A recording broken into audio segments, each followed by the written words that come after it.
Assalamualaikum warahmatullahi wabarakatuh.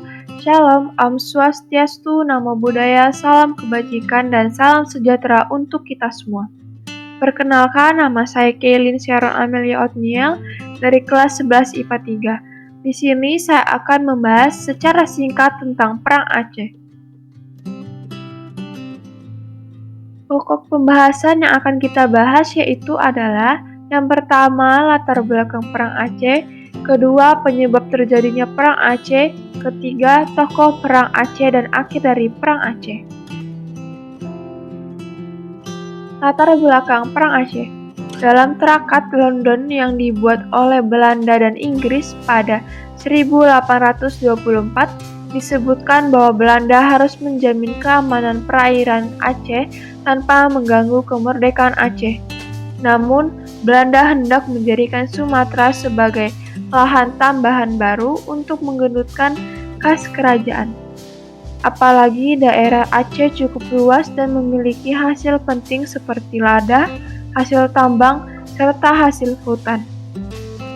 Selain itu, setelah terusan Suez dibuka pada 1869, kedudukan Aceh menjadi penting terutama dalam hal perdagangan karena jarak antara negeri Belanda dan Indonesia makin berkurang.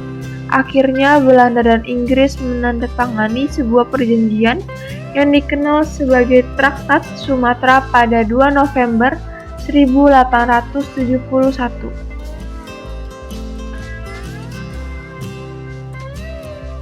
Isinya adalah Yang Mulia Ratu Britania Inggris tidak lagi keberatan atas semua perluasan dari kerajaan Belanda di semua bagian Pulau Sumatera. Pada 1873, pemerintah Hindia Belanda di Batavia mengirim ultimatum kepada Sultan Mahmud Shah II agar menyerah dan tunduk di bawah pemerintahan Hindia Belanda.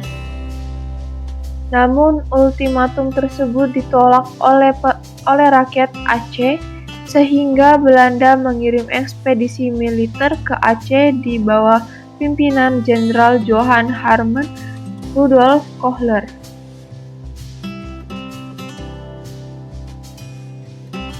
Penyebab terjadinya Perang Aceh.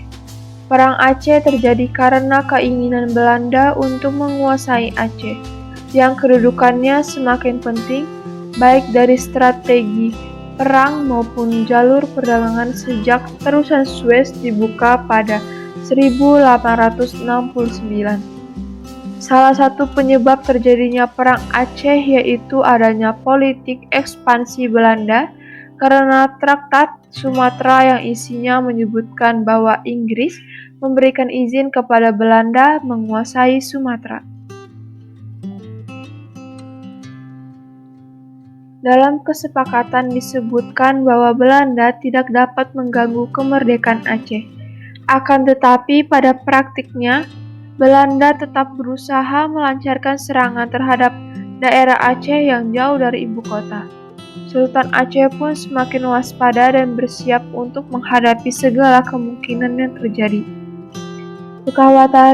Kekhawatiran Aceh semakin meningkat pada saat Inggris dan Belanda menandatangani Traktat Sumatera pada 1871. Belanda diberi kebebasan untuk mengadakan perluasan wilayah di seluruh Sumatera, termasuk Aceh yang selama ini tidak dapat diganggu kedaulatannya. Alhasil, Aceh mulai memperkuat diri dengan mengadakan hubungan dengan Turki, Italia, dan Amerika Serikat. Siapa sajakah tokoh dalam Perang Aceh? Dalam pertempuran yang berlangsung lebih dari 3 dekade itu, muncul tokoh-tokoh perjuangan dan pemimpin Perang Aceh. Tokoh perang dari Aceh yaitu yang pertama, Sultan Mahmud Shah, yang kedua, Sultan Mahmud Daud Shah, yang ketiga, Panglima Polem, yang keempat, Tengku Cikditiro, yang kelima, Tengku Umar, yang keenam, Cut Nyadin, yang ketujuh, Cut Miutia. Bagaimana akhir dari Perang Aceh? Setelah kematian Tengku Umar, Sultan dan Panglima Polem memutuskan untuk berpindah-pindah supaya tidak bernasib sama. Akan tetapi, mereka terpaksa menyingkir setelah terdesak oleh besarnya pasukan musuh. Pada 1903, Sultan Alauddin Muhammad Daud Syah dan Panglima Polem juga menyerah setelah tekanan yang bertubi-tubi. Peristiwa ini membuka jalan bagi pemerintah Belanda untuk menanamkan kekuasaannya di seluruh wilayah Kesultanan Aceh. Meski Kesultanan Aceh telah runtuh, semangat juang rakyatnya masih sulit untuk dipadamkan hingga masa pendudukan Jepang. Sekian dari penjelasan saya, semoga bermanfaat bagi semuanya, dan terima kasih.